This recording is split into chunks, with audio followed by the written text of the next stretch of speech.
इस वक्त की अहम और बड़ी खबर आपको दे दें। जम्मू कश्मीर से आ रहे मरकजी दाखिला सेक्रेटरी ने कश्मीर के लीडरों से किया राब्ता। फारूक अब्दुल्ला और महबूबा मुफ्ती से किया राब्ता। 24 जून को होने वाली वज़ीर आज़म की मीटिंग में शिरकत से मुताल्लिक़ की बात। पीएम की जम्मू कश्मीर के लीडरों के साथ होगी कुल जमाती मीटिंग। वज़ीर आज़म 24 जून को अपनी रिहाइशगाह पर करेंगे मीटिंग की सदारत। बड़ी खबर, मरकजी दाखिला सेक्रेटरी ने कश्मीर के लीडरों से राब्ता किया है। फारूक अब्दुल्ला और महबूबा मुफ्ती से राब्ता किया गया। 24 जून को होने वाली वज़ीर आज़म की मीटिंग में शिरकत से मुताल्लिक़ बात की है। पीएम की जम्मू कश्मीर के लीडरों के साथ होगी कुल जमाती मीटिंग। वज़ीर आज़म 24 जून को अपनी रिहाइशगाह पर करेंगे मीटिंग की सदारत। तेलंगाना में लॉकडाउन बर्खास्त कर दिया गया है। कोरोना के केस कम दर्ज होने पर काबीना इजलास में यह फैसला लिया गया है। रियासत में अब रात का कर्फ्यू भी नहीं रहेगा। महकमे सेहत की रिपोर्ट का जायजा लेने के बाद काबीना ने यह फैसला लिया है। इस सिलसिले में तमाम महकमों को अहकामात जारी कर दिए गए हैं। इंटरस्टेट बस सर्विस पर अभी कोई फैसला नहीं लिया गया है। स्कूल कॉलेजेस 1 जुलाई से खुलेंगे और थिएटर्स खोलने पर तबादले ख्याल जारी है।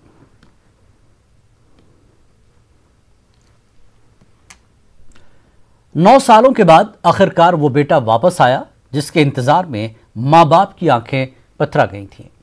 जी हां, 2012 के नांदेड़ असलहा जब्ती मामले में मोहम्मद इरफान की बेगुनाही साबित हुई है और नाकाफी सबूतों की बिना पर 9 साल बाद दहशतगर्दी के संगीन इल्जामात से मोहम्मद इरफान को बाइज्जत बरी कर दिया गया है। मगर मोहम्मद इरफान के 9 सालों का हिसाब कौन देगा, यह सवाल अब भी बरकरार है। पेश नांदेड़ से जमीर अहमद की रिपोर्ट।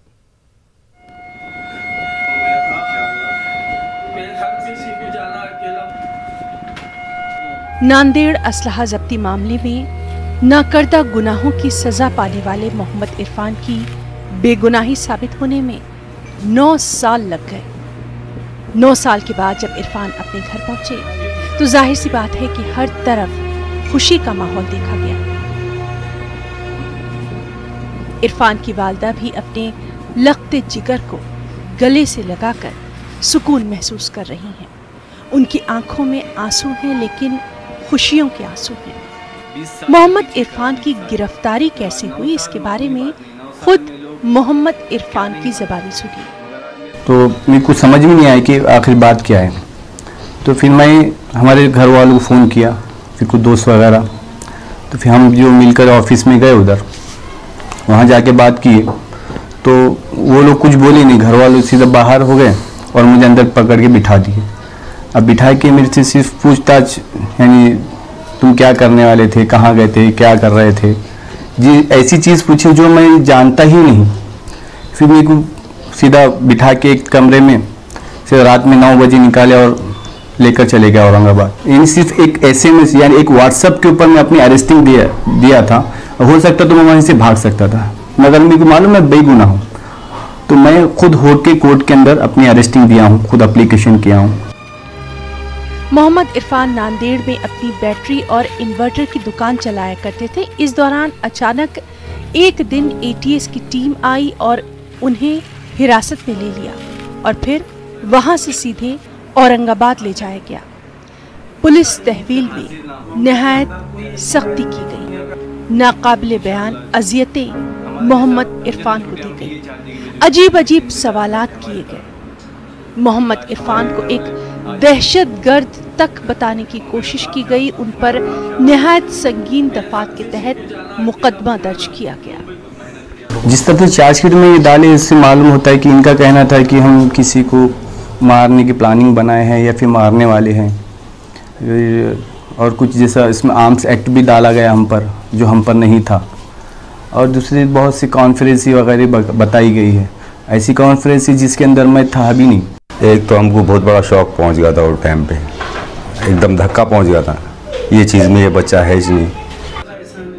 मोहम्मद इरफान को अपनी बेगुनाही का पूरा यकीन था, इसीलिए उन्हें ये उम्मीद थी कि एक न एक दिन उनकी बेगुनाही साबित होगी और इसी उम्मीद पर वो जेल में अपनी जिंदगी गुजारते रहे। साल दर साल गुजरते रहे, यहाँ तक के 9 साल का अरसा बीत गया। इस दौरान 2 साल कबल जमानत पर उन्हें रिहाई भी मिली, लेकिन जांच एजेंसियों ने उनकी जमानत के खिलाफ सुप्रीम कोर्ट में दरख्वास्त दाखिल कर दी और फिर उन्हें वापस जेल भेज दिया गया। बल्कि एक ड्यू लगाकर मैं अपना मुंबई पे जाना, मुंबई से आना, मुझे कोई तकलीफ नहीं हुई, मुझे ऐसा अपनी नज़र से नहीं देखा। वजह ये थी कि भाई हम तुम लोगों को देखे आले हैं, तुम्हारा माहौल अच्छा है, तुम्हारे बच्चे अच्छे हैं, ये सब तुम्हारे पे लगी, समझो एक ऐसी एक तकलीफ समझो जैसा। मोहम्मद इरफान की गिरफ्तारी के बाद घर के हालात बिल्कुल बदल गए। दोस्त और रिश्तेदारों ने दूरियां बना ली, लेकिन जब अदालत ने बाइज्जत बरी कर दिया तो वही लोग जो कल तक दूर भाग रहे थे अब करीब आ रहे हैं और बाइज्जत बरी होने पर उनको और उनके घर वालों को मुबारकबाद भी पेश कर रहे हैं। मोहम्मद इरफान के वालिद को भी अपने बेटे की बेगुनाही का पूरा यकीन था। हाँ, अलबत्ता ये जरूर है कि ये 9 साल का अरसा उनके लिए सख्त आजमाइश भरा रहा। और आज इनके घर में खुशी का माहौल है, घर में सारे लोग इनसे बहुत ज़्यादा खुश हैं, इनका इस्तकबाल कर रहे हैं। और इस बात की इनको अफसोस भी है कि जो फैसला बहुत पहले आ जाना चाहिए था, वो 9 साल उसको लगे आने में, लेकिन इस बात की खुशी भी है कि आज बाइज्जत बरी होकर वो आगे नई शुरुआत करेंगे और अपनी ज़िंदगी को आगे बढ़ाएंगे। न्यूज़ 18 उर्दू के लिए नांदेड़ से मैं ज़मीर अहमद खान। वज़ारत अक़लियती उमूर 21 जून से मुल्क में कोरोना की वबा के खिलाफ मुहिम शुरू करने जा रही है।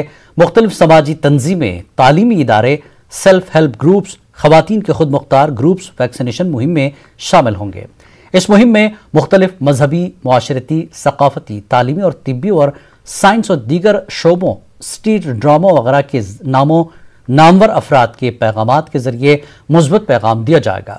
साथ ही इस मुहिम में रियासत की हज कमेटियों, वक्फ बोर्ड, वक्फ से वाबस्ता तालीमी इदारों, सेंट्रल वक्फ काउंसिल, मौलाना आज़ाद एजुकेशन फाउंडेशन, वज़ारत अक़लियती उमूर के महकमे भी हिस्सा लेंगे।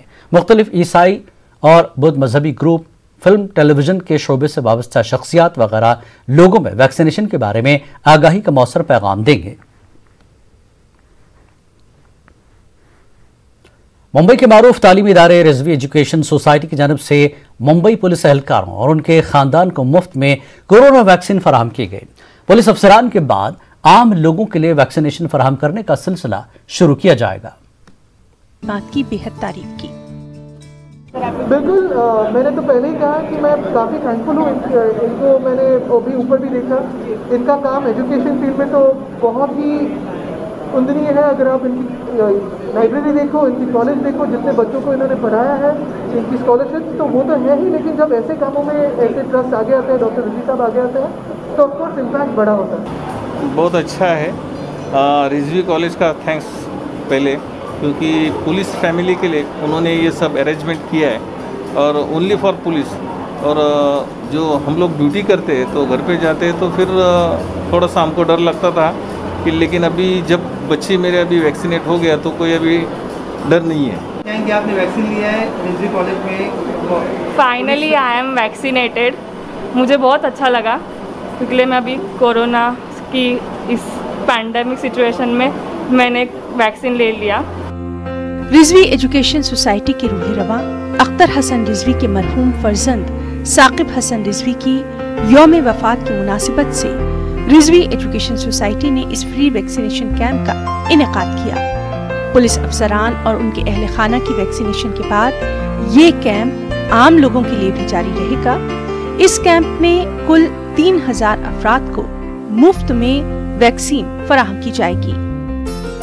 पुलिसमैन, पुलिस कांस्टेबल्स और उनकी फैमिली को कि उनको वैक्सीन दिया जाए, क्योंकि आज वैक्सीन का लेना एक एक्सट्रीम जो है एक्सपीरियंस हो गया है। रिजवी कॉलेज और हेल्प योरसेल्फ फाउंडेशन के जिम्मेदारान की जानिब से इस वैक्सीनेशन कैंप की मुकम्मल जांच पड़ताल भी की गई। आपको बताएं कि इससे पहले मुंबई के कांदीवली की एक सोसाइटी में जाली वैक्सीनेशन का मामला सामने आया था। उनका बीएमसी से अप्रूवल भी मंगाया कि whether it is BMC approved or not, it is government approved or not. तो काफ़ी सारे पेपर वर्क करने के बाद में जब हमें इत्मीनान हो गया कि yes he is giving the correct medicine correct vaccine, तब हम आगे बढ़े। मुंबई के बांद्रा इलाके में वाक़े रिजवी एजुकेशनल सोसाइटी के तहत आला तालीम के कई तालीमी इदारे जारी व सारी हैं। रिजवी एजुकेशन सोसाइटी बड़ी तादाद में नौजवान नस्ल को ज़ेवर तालीम से आरास्ता करने में मसरूफ है। न्यूज़ 18 के लिए मुंबई से मुहिउद्दीन की रिपोर्ट। कोरोना वबा की दूसरी लहर के खतरे के कम होने के साथ ही यूपी में भी बाजार और दफातर को खोलने की इजाजत दी गई है और दिन के लॉकडाउन को भी खत्म कर दिया गया है। ताहम इबादत गाहों में 5 अफराद की पाबंदी अभी खत्म नहीं की गई और न ही स्कूलों और मदरसों को खोलने की इजाजत दी गई है। एहतियाती इक़दामात के साथ इबादत गाहों और स्कूल कॉलेजों को खोले जाने के मुतालबे को लेकर आज मेरठ में कौमी एकता सद्भावना समिति ने कमिश्नर से मुलाकात की और कमिश्नर के जरिए वज़ीर आला योगी आदित्यनाथ को मेमोरेंडम पेश किया। हम लोग आज कमिश्नर साहब से हमने मुलाकात करी है। हमारा कहना ये है कि कोरोना वायरस की वजह से लॉकडाउन जो है वो तकरीबन ख़त्म हो गया है। बैंक भी खुल रहे हैं, ऑफिस भी खुल रहे हैं। जब सब कुछ खुल रहा है तो फिर मंदिर, मस्जिद, गुरुद्वारा, चर्च, इनमें जो 5 आदमी की पाबंदी थी उसको ख़त्म किया जाए और उसमें तादाद बढ़ाई जाए। लॉकडाउन के प्रोटोकॉल का पालन करते हुए स्कूलों को भी खोला जाए, मदरसों को भी खोला जाए जो कि बंद पड़े हैं और बच्चों का मुस्तकबिल बहुत अंधेरे में नज़र आ रहा है।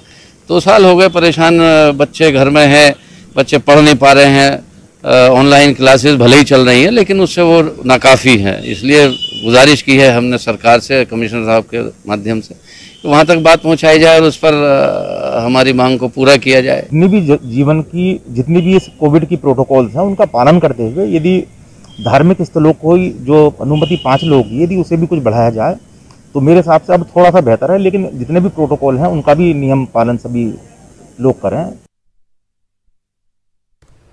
यूपी स्टेट खवातीन कमीशन की चेयरपर्सन विमला भातम ने मेरठ के पिछड़े इलाकों में बने CHC सेंटर और जिला लेडी अस्पताल के हालात और इंतजामात का जायजा लिया। विमला भातम ने डिस्ट्रिक्ट लेडी अस्पताल में खवातीन के इलाज के लिए इंतजामात और साफ सफाई पर इत्मीनान जाहिर किया, लेकिन जिला लेडी अस्पताल में कोरोना वैक्सीनेशन सेंटर पर खवातीन के लिए अलग से पिंक बूथ न बनाए जाने पर नाराजगी जाहिर की। साथ ही अस्पताल में डॉक्टर्स की कमी पर भी अफसोस जाहिर करते हुए वज़ीर आला से बात करके इस कमी को दूर करने की यकीन दहानी कराई।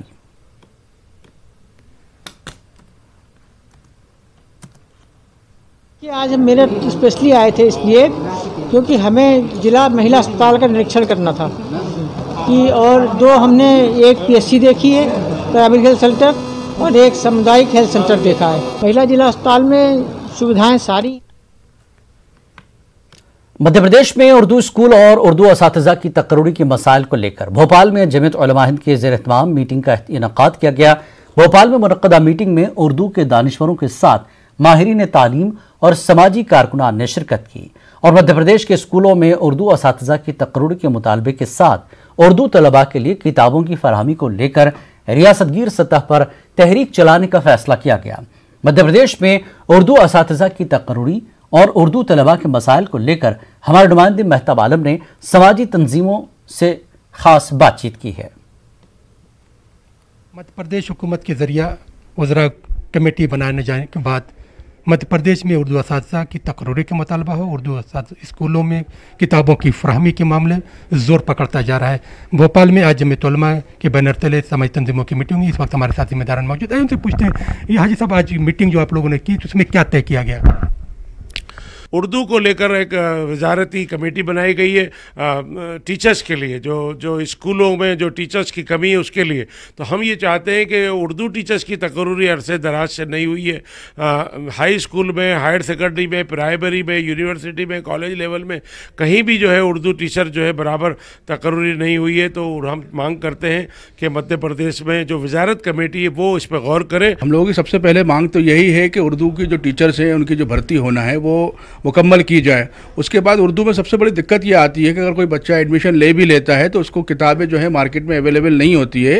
तो हुकूमत मध्य प्रदेश से हमारी डिमांड है कि वो इस चीज़ का ध्यान रखे और जो बच्चे किताब जो एडमिशन ले रहे हैं उनको किताबें मुहैया होना चाहिए। अच्छा, दूसरी शिकायतें ये आ रही हैं कि जो बच्चे उर्दू जो लेना चाहते हैं स्कूलों में जाकर, तो वहाँ पर होता ये है कि उनको मना कर दिया जाता है कि उर्दू हमारे यहाँ अवेलेबल नहीं है। तो ये बहुत बड़ी दिक्कत आ रही है। किताब किताबों की फरहमी और फिर ऑनलाइन जो ज़माना चल रहा है, इंटरनेट का चल रहा है, जहाँ पर मध्य प्रदेश हुकूमत ने दूसरे सब्जेक्ट के मज़ामीन को जो है नेट पर अपलोड किया है, वहीं पर हम देख रहे हैं कि उर्दू तलबा के लिए कोई मवाद नहीं है, उसको भी फराहम करने का मुतालबा किया गया। कैमरामैन मोहसिन खान के साथ मेहताब आलम, न्यूज़ 18 उर्दू, भोपाल। 19 जून को हमारे मुल्क में कौमी यौम मुताला के तौर पर मनाया जाता है। मारूफ जहदकार पीएन पेनिकर की याद में ये दिन मनाया जाता है। पीएन पेनिकर ने केरला में नामसाइद हालात के बावजूद लाइब्रेरी कल्चर को मुतारफ करवाया और इसे गांव-गांव तक पहुंचाया था। इसी तहरीक को औरंगाबाद की तालिबा मरियम जमीला मिर्जा अब आगे बढ़ा रही हैं। इस तालिबा की काविशों से औरंगाबाद में 25 से ज़ायद मोहल्लों में बच्चों की लाइब्रेरियां कायम हो चुकी हैं। यौम मुताला के मौके पर बच्चों ने मुताला करके पीएन पेनिकर को अमली खराज पेश किया। 19 जून आलमी तौर पर यौम मुताले का दिन मनाया जाता है। इस यौम मुताले की बुनियाद पीएन पेनिकर साहब ने रखी। थुइनारायण पेनिकर था जो केरला के छोटे से गांव नेलम पेरोर में पैदा हुए। आज के दौर में बच्चे किताबों से दूर हो गए हैं। हम बच्चों को इल्ज़ाम देते हैं कि बच्चे पढ़ते नहीं हैं, लेकिन ये बच्चों पर इल्ज़ाम ही हम साबित करा देते हैं। हम घर में जाते हैं तो बच्चों के लिए किताबें लेकर नहीं जाते हैं, हम खाने के पैकेट्स ले आते हैं। अगर आप बाहर से आए घर में अखबार किताबें लेकर जाएं तो यकीनन बच्चे पढ़ेंगे। जो महल्ले के बच्चे हैं लॉकडाउन के सबब इधर उधर खेल कूद में अपना वक्त ज़ाया कर रहे हैं, क्योंकि उनकी तालीमी सरगर्मियाँ अमलन ठप पड़ चुकी है। लेकिन ये महिला लाइब्रेरी के क़याम के नतीजे में उनके अंदर जो तालीम की जो रमक है वो दोबारा ज़िंदा हो रही है। जो दिलचस्पी तालीम के तई वो दोबारा ज़िंदा हो रही है। वो देखकर बड़ी खुशी हो रही है। बच्चे किताबें ले रहे हैं, पढ़ रहे हैं। उर्दू कारवां औरंगाबाद यूनिट की जानिब से सुप्रीम ग्लोबल इंग्लिश स्कूल में एक तहनीती तकरीब हुई। इस तकरीब में हाल ही में उर्दू में PhD करने वालों और नए कलमकारों को तहनीत पेश की गई और उन्हें एजाज़ात से नवाजा गया। इस प्रोग्राम की सदारत मारूफ फिक्शन निगार नूरुल हसनैन ने की। उर्दू कारवां के सदर फरीद अहमद खान और डॉक्टर शबाना खान ने ऑनलाइन इस प्रोग्राम से खिताब किया। मेरा उनके लिए एक ही पैगाम है कि आपने जिस मेहनत और लगन से अपने मकाले को लिखा, खुदा के लिए इसको आखिरी ना समझें, अपनी कोशिशें जारी रखिए। डॉक्टर बाबा साहब अम्बेडकर मठवाड़ा यूनिवर्सिटी ने PhD की डिग्री तफवीज़ की, उनका इस्तकबाल किया। 5 लोग ऐसे थे जिन्होंने हाल ही में PhD मुकम्मल की। जमीयत उलमा के सदर के इंतखाब के लिए भोपाल में जमीयत उलमा की सूबाई मजलिस आमला कमेटी की मीटिंग का इनेकाद किया गया। मजलिस आमला की मीटिंग में इत्तफाक राय से जमीयत उलमा के कारगुजार सदर सैयद महमूद हसन मदनी को जमीयत उलमा का कौमी सदर बनाए जाने की तजवीज़ पास की गई। वाज़ेह है कि जमीयत उलमा के कौमी सदर कारी उस्मान साहब के इंतकाल के बाद सैयद महमूद मदनी को जमीयत उलमा का कारगुजार सदर बनाया गया था। मध्य प्रदेश जमीयत उलमा की मजलिस आमला की मीटिंग और इसमें पास होने वाली करारदाद के ताल्लुक से MP जमीयत उलमा के सदर हाजी मोहम्मद हारून कुछ इस तरह बताते हैं।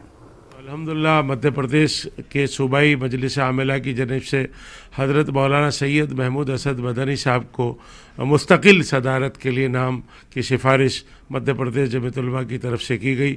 इसी तरह से अल्हम्दुलिल्लाह वो नाम तनहा एक ही नाम है, तो इंशाअल्लाह ताला अब वो मुस्तकिल सदर के लिए नाम पेश किया गया है और दिल्ली में उसका फैसला होगा। कांग्रेस लीडर राहुल गांधी की सालगिरह के मौके पर मध्य प्रदेश में मुख्तलिफ प्रोग्राम इनकाद किए गए। यूथ कांग्रेस के जरिए राहुल गांधी की सालगिरह के मौके पर जहां मास्क और सैनिटाइजर जगह जगह तकसीम किए गए, वहीं भोपाल के अस्पतालों के लिए ब्लड डोनेशन कैंप का भी इनकाद किया गया। भोपाल MLA आरिफ मसूद ने राहुल गांधी की सालगिरह के मौके पर शजरकारी करते हुए भोपाल के अस्पतालों में स्ट्रेचर को तकसीम किया गया। इस ताल्लुक से भोपाल MLA आरिफ मसूद अपने ख्यालात का इजहार कुछ यूँ करते हैं। डिपार्टमेंट के नवनीत अध्यक्ष इमरान प्रतापगढ़ी ने तय करा कि हम लोग अस्पतालों में अपनी तरफ से कुछ ना कुछ दान करेंगे। तो आज भोपाल से हम लोगों ने ये 7 करीब स्ट्रेचर हैं जो भोपाल के विभिन्न अस्पतालों में अभी दिए जा रहे हैं, और भी इसी तरह के काम। और ये देने का एक मकसद है, इसका मकसद केवल ये है कि जनता में, युवाओं में, नौजवानों में और तमाम लोगों में एक संदेश जाए कि हम लोग सेवा भाव की तरह काम करें और ऐसे जन्मदिन को इस रूप में भी मना सकते हैं। तो इससे दोनों फ़ायदे होंगे, एक तो हम अपनी खुशी का इजहार भी करेंगे अपने नेता के लिए, दूसरा जनता की भी सेवा होगी, मरीजों को भी एक मदद मिलेगी।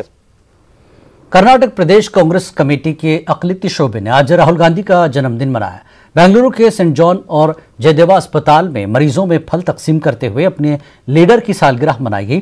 अक़लियती शोबा बेंगलुरु के सदर इरशाद अहमद ने कहा कि हर साल मिठाई और केक तकसीम करते हुए जन्मदिन की खुशियां मनाई जाती थीं, लेकिन कोरोना वबा की वजह से मरीजों में फ्रूट्स तकसीम करते हुए प्रोग्राम मुनक्किद किया गया।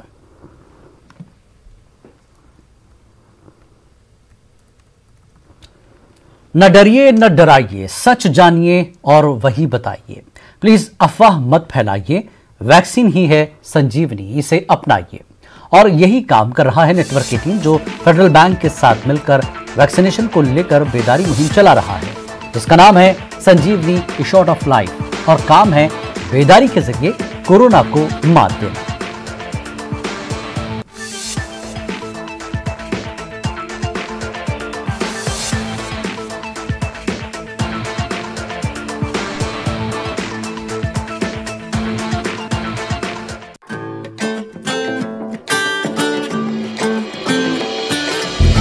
लगा जरा टीका लगा, जब अपनी बारी आए टीका लगा। हो ये जो ढाल सी है तो कमाल सी है, संजीवनी आई यहाँ। टीका लगा जरा टीका लगा, जब अपनी बारी आए टीका लगा। टीका लगा जरा टीका लगा, जब अपनी बारी आए। टीका लगा जरा टीका लगा, जरा टीका टीका टीका टीका। लगाया क्या?